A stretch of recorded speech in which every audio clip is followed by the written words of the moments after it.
John Droz put together. And then I expanded on those 92 election cases. And I said, Grok, why don't you look at this and then answer me about whether there was wrongdoing in the 2020 election? And Grok ignored me, did not even look at my list of 92 cases, and came back and parroted the whole 65 project thing, that there were only about 65 cases and we lost them all on the merits. So that was the gist of it. And the funny thing is, Jeff, it's like I went to bed 2 nights ago and I thought it was over with. No, I woke up yesterday morning, it was still going. So I kept going yesterday morning too. Yeah. Well, and I think what's crazy to me is that, again, kind of like what I was saying in the intro, is that a lot of people have this idea that Grok is absorbing all the information and aggregating everything and then funneling it together and then giving us basically its assessment of the reality. But I think, to me, what your conversation with this AI robot actually proved is that it's pulling from very specific sources, and it's ones that a lot of us conservatives have tuned out as not being reliable. Mainstream media in general, not reliable. They push propaganda. They push a particular narrative. And so the fact that Grok, again, Elon Musk's supposed, free speech platform, and, pushing Grok and XAI and all of that, that is still pulling from mainstream outlets, and then all the conservatives are jumping all over it as if it's kind of like this new arbiter of truth and it's anti-woke and all of that. And you're just sitting here and you're like, basically just destroyed it with the actual facts, and you corrected it, and it still would not correct itself. That, to me, what was the really interesting thing. You were providing receipts and it still would not correct itself. Colonial Metals Group. Get your gold and silver strategy put together today. This is, again, nothing is changing. So what does that mean? It means that we are still in a situation here in the US, with the economy. It's like a train barreling down the track, set on fire, 90 miles an hour, with a drunken conductor heading right off a cliff. Like, that's kind of where we are with this economy. And so, especially with the US dollar, our currency, they have taken this as far as they possibly can. Everyone understands this. And this is why gold is now tier 1 status. That's what Ed Dowd was talking about. Gold is money good, meaning you could buy a house with gold. We could see a situation, especially with Texas and Florida now adopting gold and silver as legal tender. That is the first step to their ability to establish a sovereign bank. You have saved your entire life. You're a retiree, and your money is wrapped up in a 401k, IRA, and it's the stock market or even federal government instruments.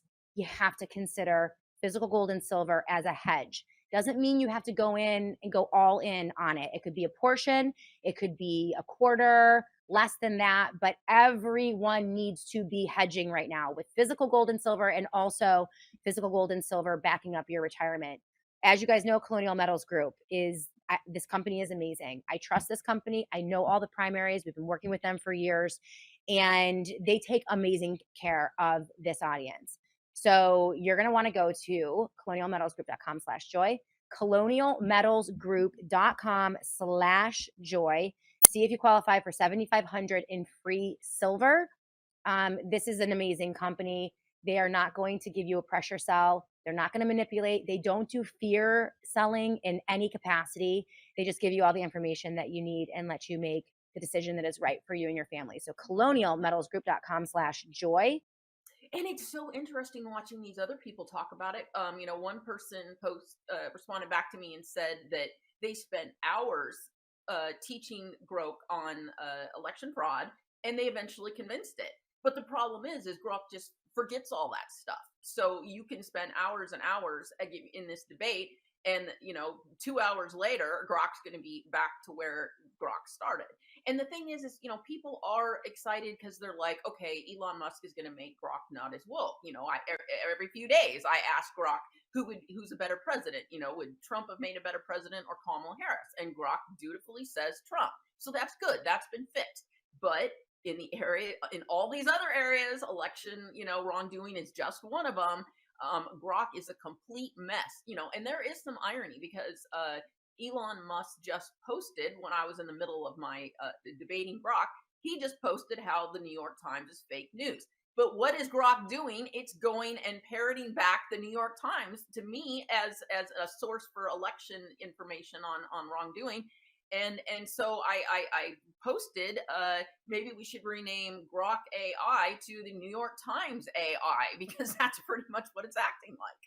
Yeah. Well, yeah, and I think, and I've even kind of played around with it too, and even dealing with, and I know you deal with a lot with the election fraud stuff. I deal with a lot with, obviously, with, like, COVID and the vaccines and all that kind of stuff.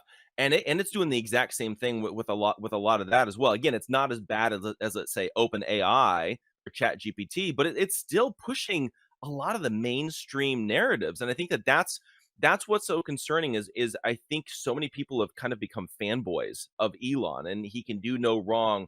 And we're going to support Grok, we're going to support X. And I'm not just sitting here just saying we need to rail on the guy constantly, but also we also have to be aware that we can't just rely on these technologies to feed us the truth, because it's so easy in order for it to push propaganda, push particular narratives. And I think that your conversation with this AI in general really proved that. I think it was very, very explicit. I think as well. Now, with for people that aren't familiar with this kind of conversation of the difference between the 90 something cases for this versus the 60 something cases, explain to people like what you're talking about, and for people to understand. Okay, so the 65 Project, that's that notorious group that was founded to go after conservative attorneys and get them disbarred. They nicknamed themselves the 65 Project because they claimed that there were 65 election cases from 2020 and that none of those cases were successful. But the wonderful John Droz and his team of statistical PhDs who look into election fraud looked and found, what, 30, almost 30 more cases that were from 2020, and a lot of those were decided on the merits, and they were decided in favor of Trump or the GOP plaintiffs.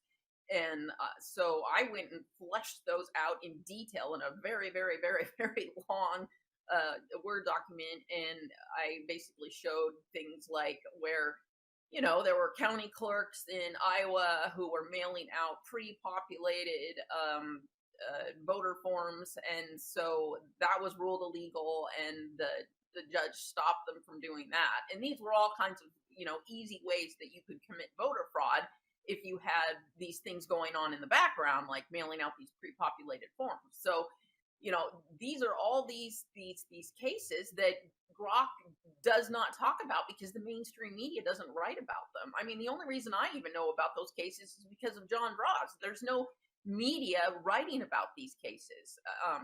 They just ignore them and they pretend like they don't exist. It's like a vacuum.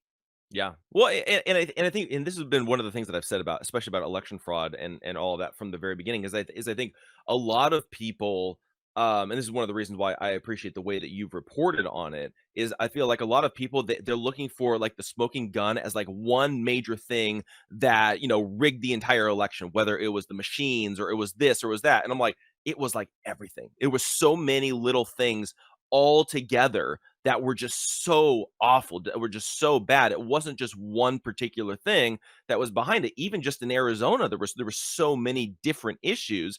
It wasn't like it was just one issue that you fix this